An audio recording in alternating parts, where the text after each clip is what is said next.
This is the Brewers POSTCAST, your instant game reaction for the Milwaukee Brewers. Part of the Locked On Podcast Network. Your team every day.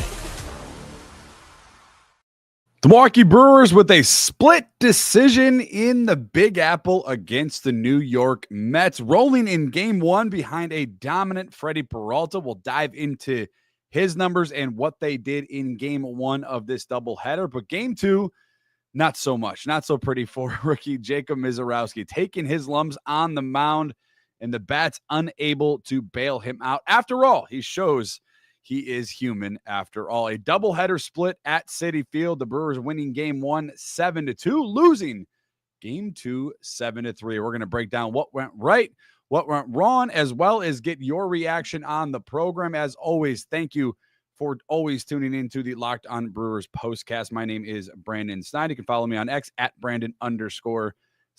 And thank you for always making Locked On Brewers part of your day each and every day. Also, welcomed on the program, your thoughts, your reactions. I'm going to anticipate some of you, a few of you, may have some concerns going forward. We'll talk about that and why you shouldn't. But if you do, we will dive into all of that. Let's quickly get into your scoring summary brought to you today by Monarch Money and Supply House for Game 2. As I mentioned, the Brewers winning Game 1 against the Mets 7-2.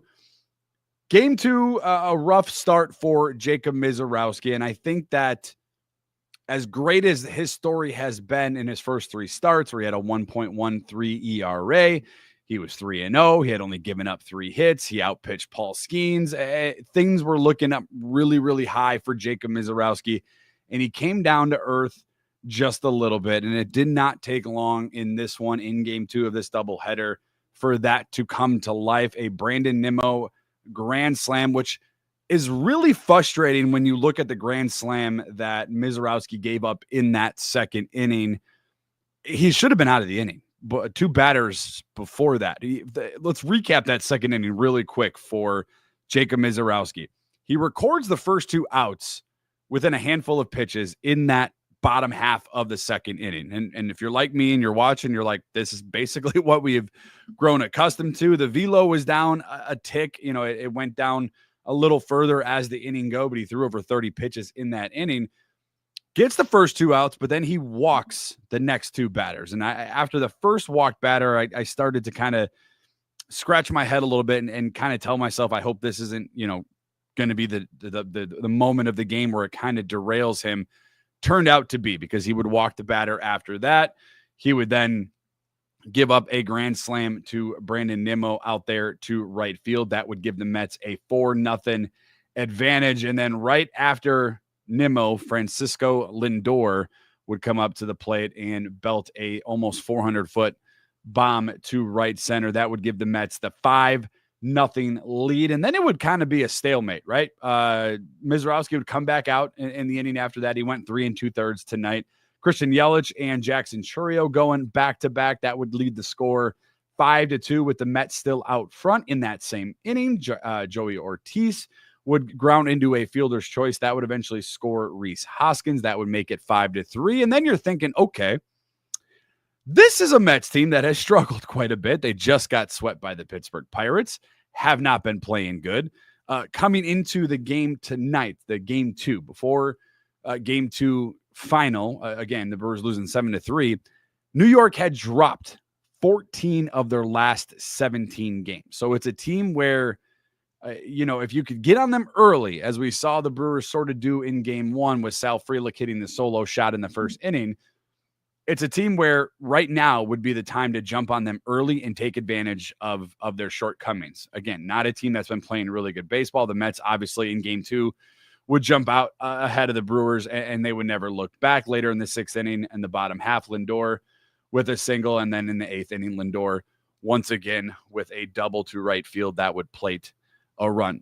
Jacob Mizerowski, not his best stuff at all. He takes the loss, his first loss of the year, now 3-1 on the season. He would only go 3 2/3 innings pitched, giving up 5 hits. And as I mentioned before, those 5 earned runs, all of them coming in that second inning.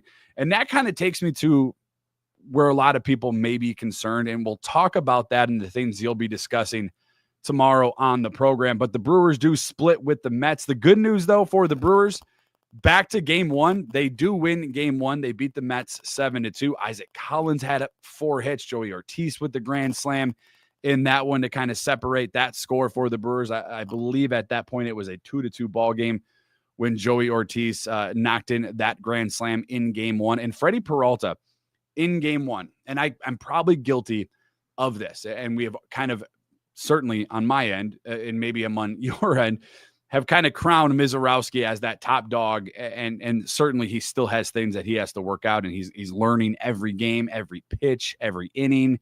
Teams are starting to get a little bit more tape on him, more experience, and we'll see where that takes him. But Freddy Peralta has been the leader for this Milwaukee Brewers pitching staff throughout the course of the early parts of the season. I really shouldn't say early parts because we're already in July, believe it or not, which is kind of crazy. But Freddy Peralta winning again, 9-4 on the year in that game, on the year so far in game one for the Brewers, 6 innings pitched, 2 earned runs, 6 strikeouts. So he continues to look good for your Milwaukee Brewers. They win that game 7-2, but drop game 2 of the doubleheader to the New York Mets in the Big Apple, 7-3. Now 48-38 on the season. The things you'll be talking about tomorrow, I'm curious if both of us, if all of us are going to have some of the similar thoughts on Jacob Mizerowski. There's a lot of panic already setting in with Jacob Mizerowski. So we're going to get to that going forward. And we're also going to dive into the player of the game in game 2 for the Brewers as they fall to the Mets 7-3. As well on the program, your thoughts, your reactions, all welcomed. We'll get to all of it. The Brewers splitting in New York, winning 7-2, losing 7-3, still 10 games over 500. And good news, despite a loss, is that the Cardinals keep continuing to lose. The Pirates sweeping the Cardinals earlier today. The Cubs currently in action. They are winning. We'll dive into what the NL Central looks like after these 2 games for your Milwaukee Brewers and preview the game tomorrow. That's all coming up right after this. Today's show is brought to you by Monarch Money. Are you sick of looking in 8 different apps for where your money is going and what's being taken out of what?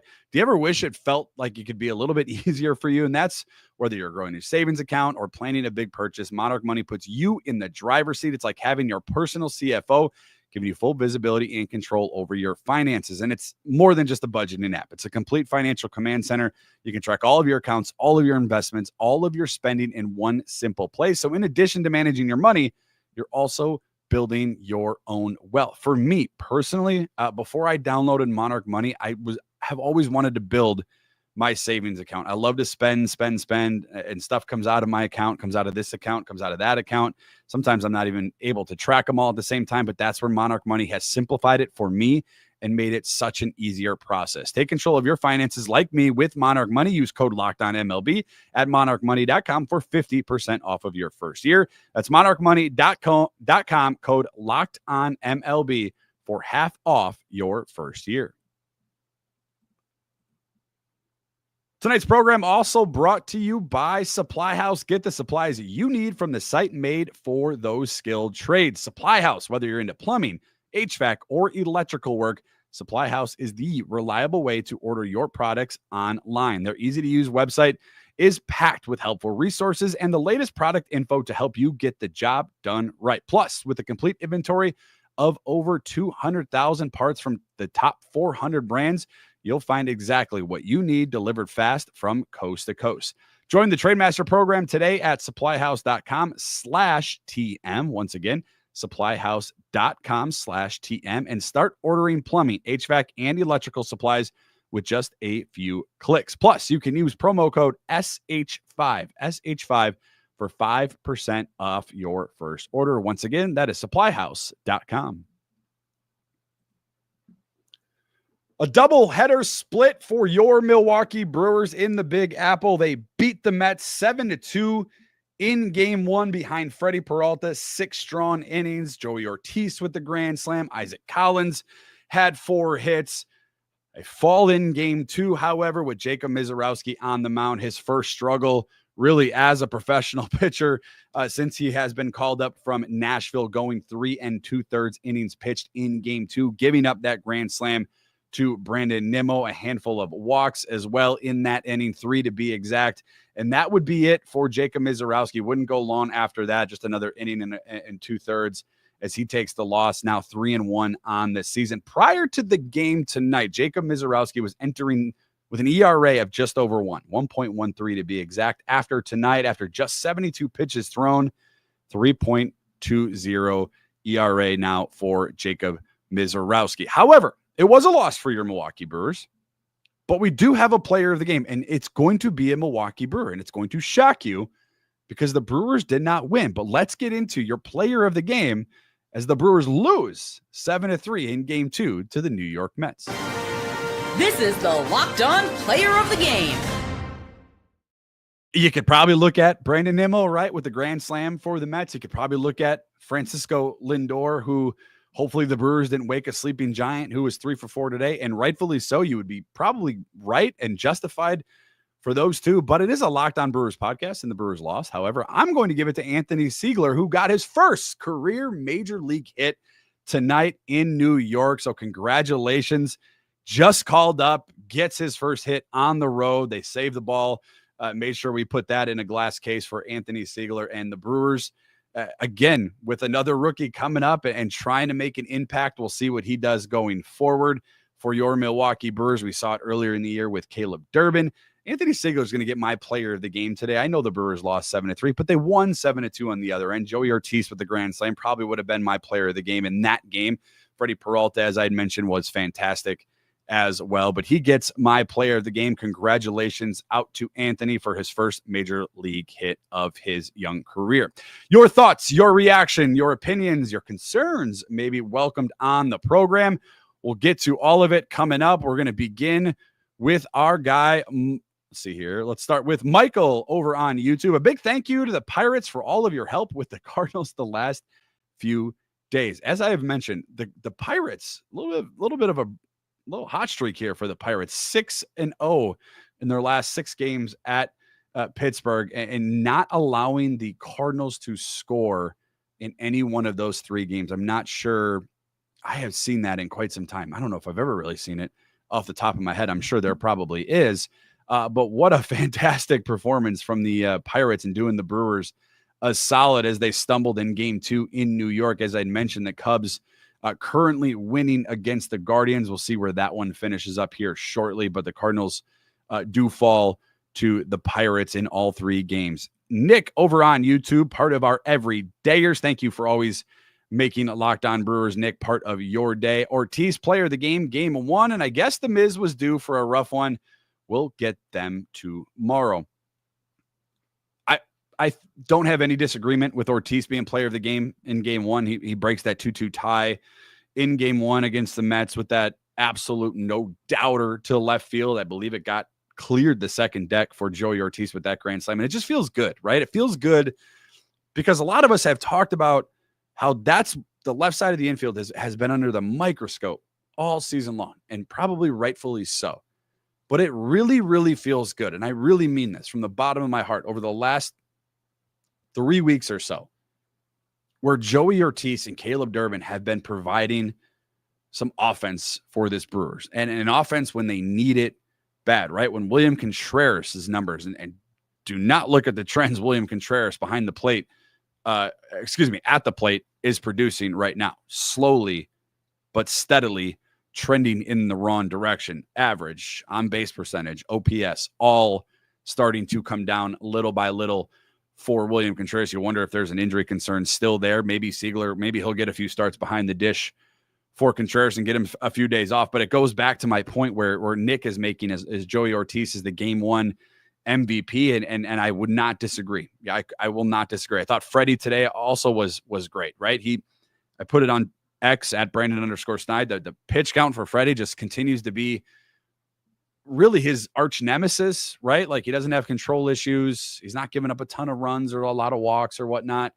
It's battling those early pitch counts for Freddy Peralta. And we saw that in this game. I think he was over 45 pitches, into that second inning. So The only thing that I would, the only knock I suppose you could have on Freddie was in that game one was the pitch count, 100 pitches, but he did make it 6 innings. So he eventually figured his way out of that. So after all, an up and down day for the Brewers. You take the 7-2 win in game one, and the way you did it was behind Freddy Peralta, as well as a guy who we have all been calling for to produce at the plate, and that is Joey Ortiz, and that's exactly how they won game one. Game two, as Mr. Ben over on YouTube says, it seems the Miz is human after all. Summer of Joey O continues.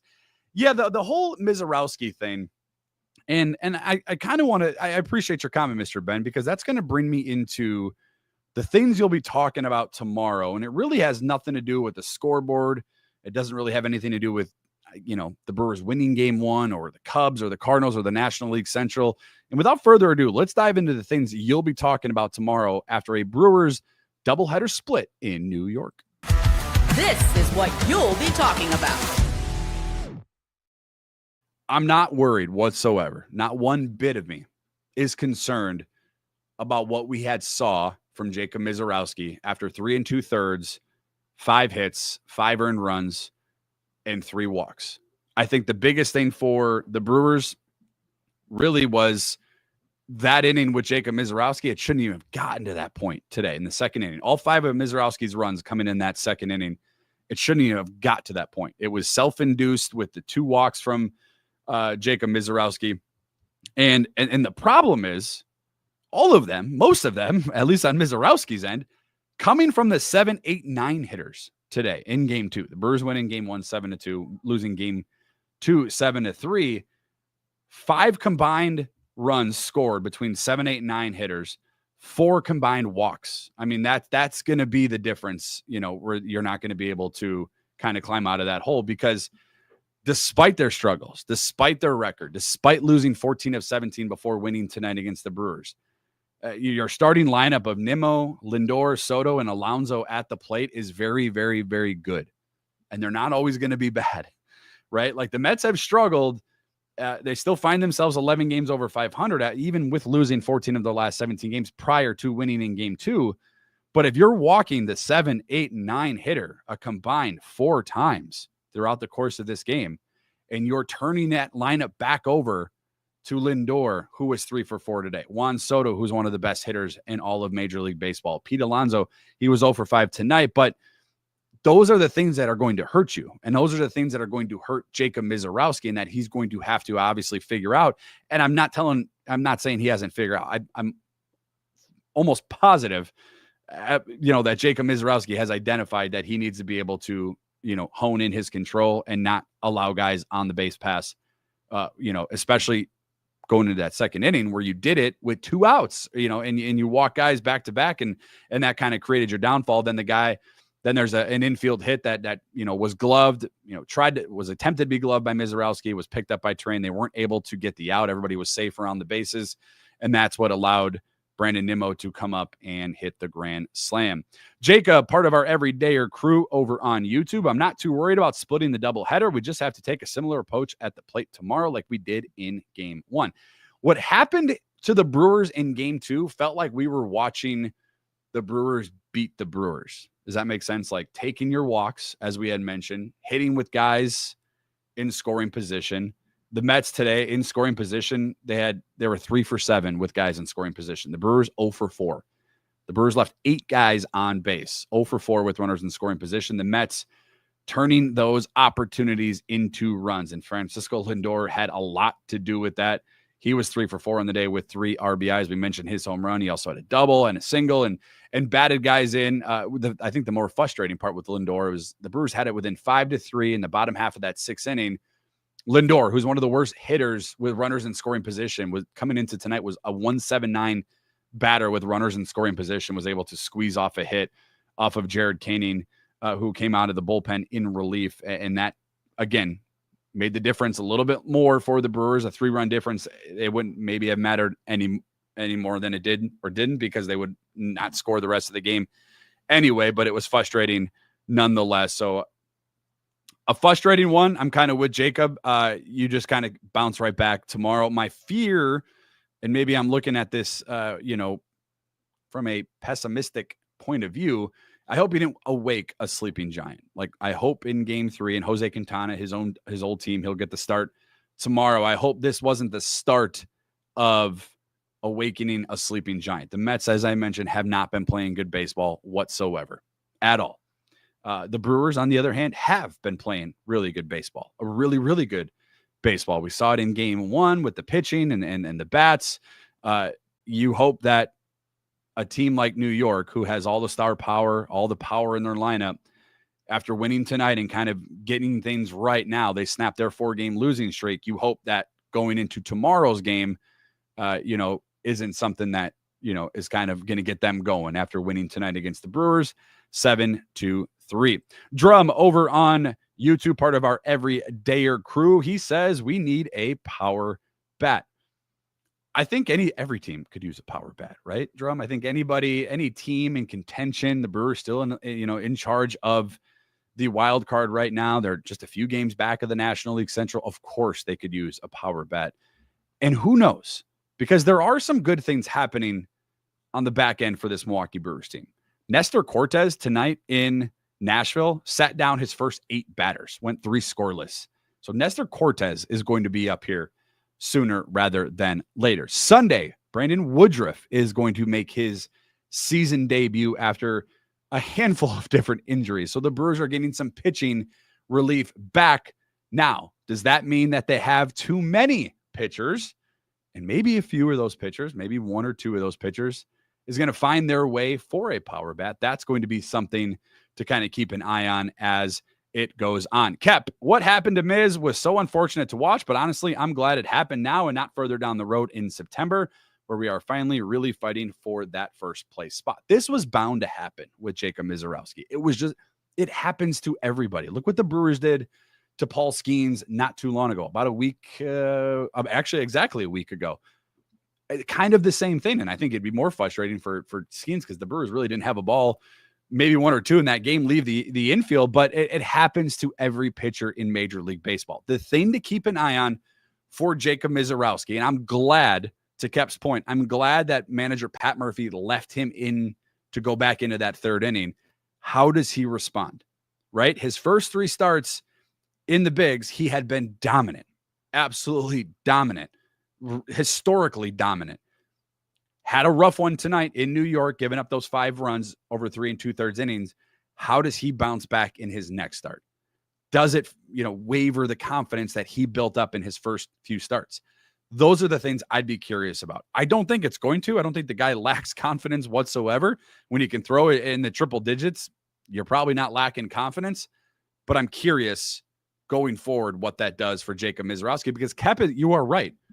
You want to get it. You want him to learn. You don't want him to come in all year and well, obviously you want him to come in and be dominant all year, but you want him to learn. You want him to be put in situations where he can actually take something back and learn from it. And that's hopefully what we see going forward after he takes his first loss of the season. The Brewers split the doubleheader in New York today, winning 7-2, but losing 7-3. The good news, the Cardinals loss.